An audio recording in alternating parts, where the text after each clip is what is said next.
All right, welcome back to Problem Solver Politics. I am your host, Cardin Ellis, with Cody the Oracle. Hey, everybody. And we got a lot of dropouts coming. Julian Castro has announced in an email to his supporters that he thinks this actually might be his last fundraising email. He's throwing a Hail Mary. And Cory Booker has also been basically admitting that he's probably going to be pulling a Swalwell here pretty soon. And the big question is, what does this have to do with Andrew Yang? What does the data suggest? How it will affect the Yang gang and the Yang campaign and so on and so forth, and what it means for the future of who gets the DNC appointment. Or I should say nomination, not appointment, because they're not that corrupt yet. Anyway, Cody, tell us what's going on. Well, I guess the latest news, which kind of brought us to do a video talking about this, is that Julian Castro sent out a fundraising email. And, you know, in fundraising emails, you kind of can't tell people that everything's great, we're making tons of money. If you want to send me $1, whatever, I don't care. Yeah, nobody admits to not needing money. Yeah, but at the same time, though, he says, I do not say this lightly. If I don't make the next debate stage, it will be the end of my campaign. And I'm humbly asking you to send me money. I just left an emergency meeting with my team. They told me point blank that DNC's new debate threshold will be the end of the road if we can't get more money in the door immediately. Again, to recap what that is, I believe he says he has to stand out in 4 major polls.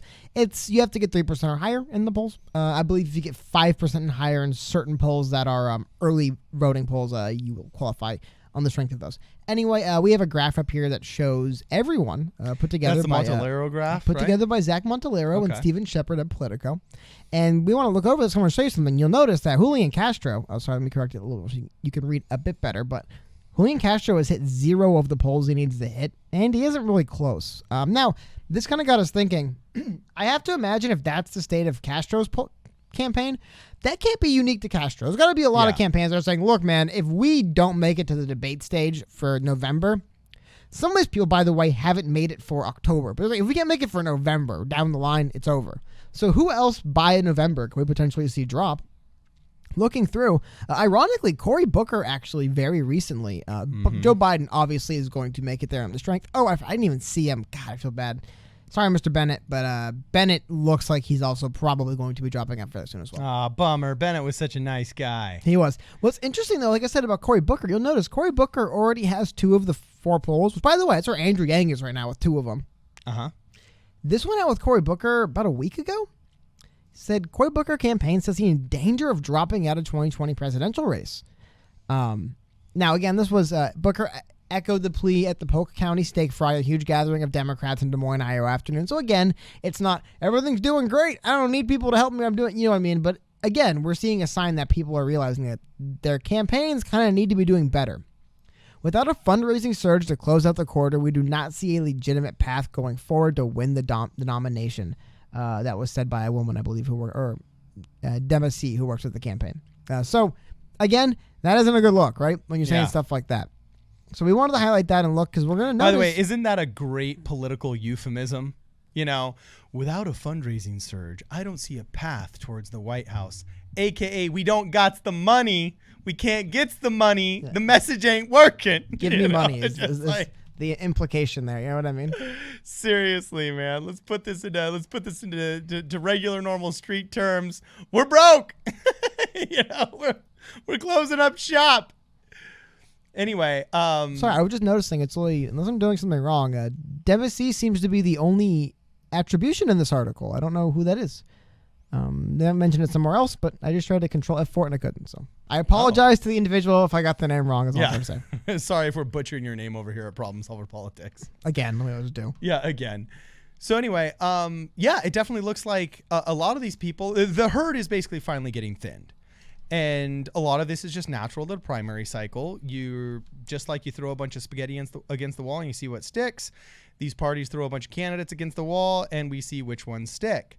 And some of their messaging is good. Some of their messaging is bad. Some of the messaging doesn't resonate, so on and so forth. But now people are all of a sudden starting to drop out. You found your reference here, campaign manager. I did. Sorry. I always like to shout out people. It sounds dumb, but I want to actually get it. It's campaign manager Adisu Demasi, I believe I pronounced it wrong, from Mr. Cory Booker. That's who said, the campaign manager basically said, if we don't get money, it's over. So, it's a pretty dire straight. Or Adisu or Adisu. Last time we say it, the last time we get it wrong. Yeah, anyway. I'm down with you. I totally feel that.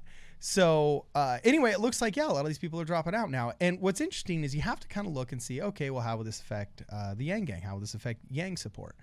Well, there's an interesting graphic that we went over about a week or two ago from the 538 blog. Mr. Silver over there is always gleaning good in-depth information. What's interesting is here is a list of secondary support, meaning of all of these different candidates, followers, what percentage of them are also considering this other candidate as a secondary choice or a backup, right? In response to the third debate. Yeah, in response to the third debate. And you'll notice that of all of the candidates out there, the ones that are most considering Andrew Yang as a second choice are which two guys? Julian Castro and Cory Booker. Now, full disclosure. Actually, there'd be Amy Klobuchar as well. Oh, sorry. Yeah, you're right. Amy Klobuchar, Cory Booker, and Julian Castro. All three of these people are kind of in the same boat, okay? And yes, there's other candidates out there that are going to take a bigger chunk of the pie as of, right now, while Andrew Yang is not as well known.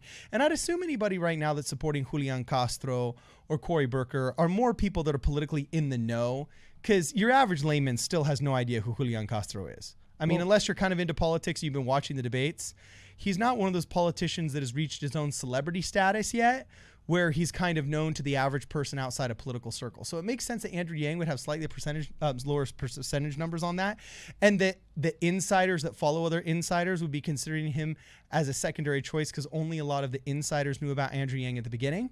But nevertheless, it shows that he has the best chance of getting secondary growth from Castro, Klobuchar, and Booker dropping out than he does with any other candidates. True or not true? I mean, true, but the real story of that graph is right now it looks like secondary. Because again, this graph, what the graph is showing you guys, they basically conducted one poll before the debate and then one poll after the debate, I believe, and then they basically try to get as many people back. It looks like about half. You can read the methodology at the bottom right here. This is just from the second wave. Anyway, and they basically ask who's you're picking, who else do you consider? So that's how you'll notice the percentages don't add up to 100. What stands out to me though is you notice that Andrew Yang, he's not getting any real break off support from anyone. And we're highlighting people are going to start dropping. By the time the November debate, if you miss the fourth and fifth debate, why are you in the race? You know what I mean? Yeah. The amount of people are going to be dropping by then are going to increase. And it looks like the big thing to me that stands out. And again, I want to highlight again before we move on too much. This was a poll. 2,000 people, larger sample than normal. It's one poll, though. This isn't an aggregate of 40 polls. Yeah. We see weird polls all the time. But according to this, when Joe Biden drops out, basically none of those people will go to Andrew Yang. Yeah, it doesn't look good for Yang. But you have to remember. But again, like it's just one poll, one data set. I would say some of this stuff. And this is so early. The vast majority of people that are saying yes to Joe Biden in this scenario are simply saying yes to Joe Biden because he's probably got the highest name recognition having been vice president. And so right now, this is just like you say, can't be taken too seriously for or against Yang, okay? Other than to show that he's got lower name recognition, but a better chance of peeling off secondary voters from people that are saying they're going to drop out right now. So who knows? Maybe he kicks into gear and he tries to go after some of those people as these others draw out. But basically, this does show us we are in the second act. And when you watch Jurassic Park, all of a sudden, people are starting to disappear and get eaten by dinosaurs. Whenever you watch a good sci-fi movie, Frank didn't come back from taking out the trash. Is that the monster? Is that the alien that landed from outer space? You know what I'm saying? The second act always starts when people start disappearing. It's like when that dude on Star Trek was brought in as the new ensign. You know what I'm saying? Whenever there's a new ensign on the old Star Trek, the second generation, you always knew that brother was going to die in that episode. You know what I'm saying? So anyway, now that we're seeing some of these people starting to drop like flies, the second act is coming. And basically all you got to do to make it into the finale of the movie is to survive the second act. So Andrew Yang's got to keep growing, keep going.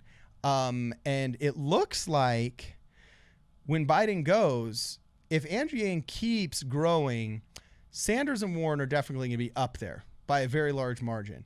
But Andrew Yang will have gotten a lot more of some of these smaller candidates, I think, from people that are in the know.